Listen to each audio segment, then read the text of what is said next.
রাসূলের শিক্ষার গুরুত্ব। রুটি বানানোর জন্য ফাতেমা রাদিয়াল্লাহু আনহা নিজেই খামির প্রস্তুত করতেন, জাঁতা চালাতেন। এতে অনেক কষ্ট হতো। কষ্টের কথা স্বামীর কাছে ব্যক্ত করলেন।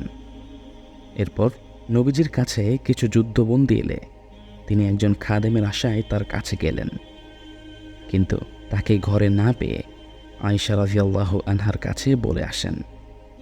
নবীজি মেয়ের কথা জানতে পেরে তাদের ঘরে গেলেন এবং বললেন, আমি কি তোমাদেরকে এমন জিনিস শিক্ষা দিব না যা তোমাদের প্রার্থিত বস্তু থেকেও উত্তম?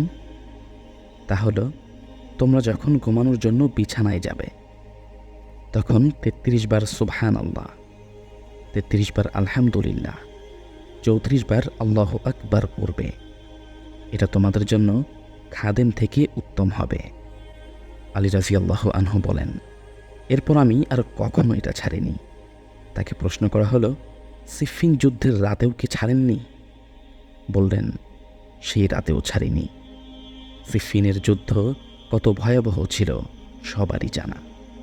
এরকম যুদ্ধের রাতেও আলী রাদিয়াল্লাহু আনহু নবীজির শেখানো আমল ছেড়ে দেননি। সাহাবায়ে কেরাম নবীজির শিক্ষাকে কত গুরুত্ব দিতেন, কেমন করে মানার চেষ্টা করতেন।